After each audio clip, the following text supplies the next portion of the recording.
we're hearing it all the time, that there's going to be violence here in America, that people are targeting. Basically, everyone is going to blame this on the right. Any kind of violence, they're setting up any violence on those who are from the right or, from the Tea Party movement. Are you concerned about this and what is happening in Washington, where Nancy Pelosi comes out and says, she starts to cry and says that she's seen it before and we're going to see it again? I think there will be violence. I hope we don't have to go through a very violent period of time, but that's what happens too often. When the government runs out of money and runs out of wealth, the people argue over, a shrinking pie. And, of course, the people who have to produce are sick and tired of producing. But I think what they're saying is that violence would come first. I think it'll come after a dollar crisis. I think you're always going to have some violence, but, I lived through the 60s, and I was in the military during that time, and I know the 60s were very rough, and there was a lot of violence there. I don't think next month we're going to have anything like the violence we had in the 60s, but potentially, if we do have a dollar crisis and the whole system comes unglued, then I think there's going to be a lot more violence, especially in the inner cities. I know I've asked you this before, and I'm really bad at time as well, and it's an unfair question because it, if you hit a date and then it doesn't happen, then everybody's like, he was saying. But do you have any concept sooner rather than later on dollar crash? No, and I do try to avoid picking dates. Austrian economists don't like to pick dates. They pick trends, and they know what the consequences will be.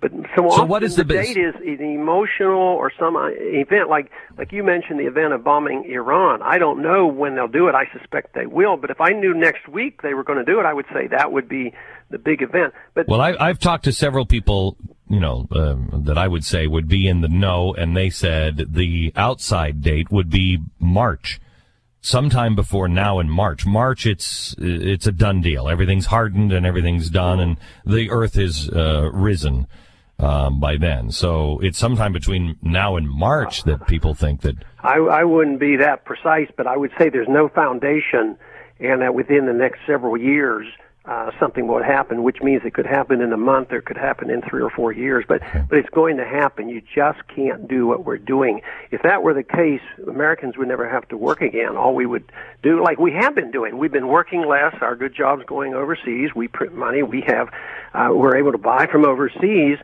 But if we could do that forever, none of us would have to have jobs. We could just depend on borrowing from foreigners and printing money. But eventually, the world will give up on it. Right now, it's in the interest of so many people to keep this dollar going that we haven't had to suffer the consequences yet. You're a doctor. How do you feel about the steps that we're taking on the swine flu? I think it's terrible. I don't think this swine flu is necessarily all that dangerous, but I do recognize some flu is.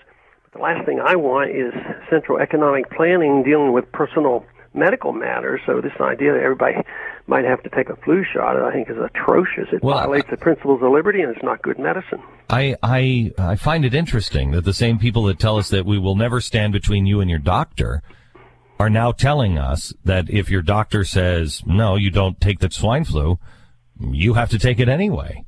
Oh, I know. It's collectivism at its worst, and it's a very personal matter.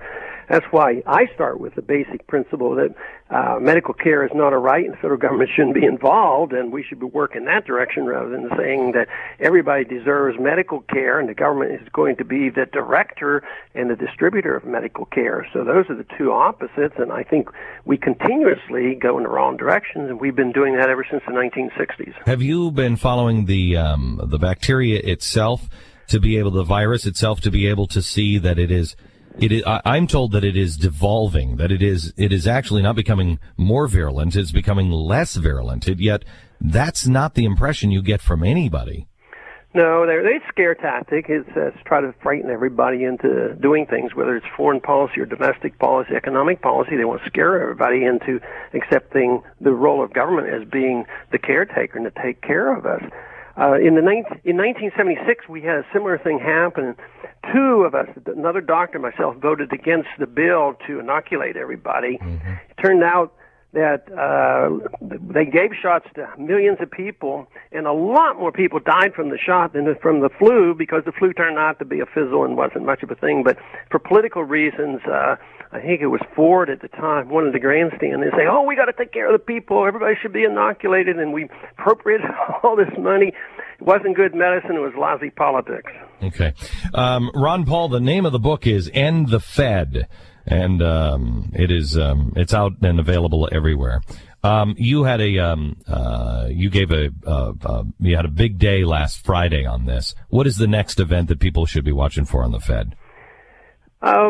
Boy, you caught me off guard right now. I was just up in Minneapolis. We've been to Philadelphia, and I've been around, but I don't have one within the next week or so. Okay, thank you very much. All right, thanks for having me on. You bet. Don't agree with everything on with Ron Paul, but on the Fed, he is absolutely dead to rights.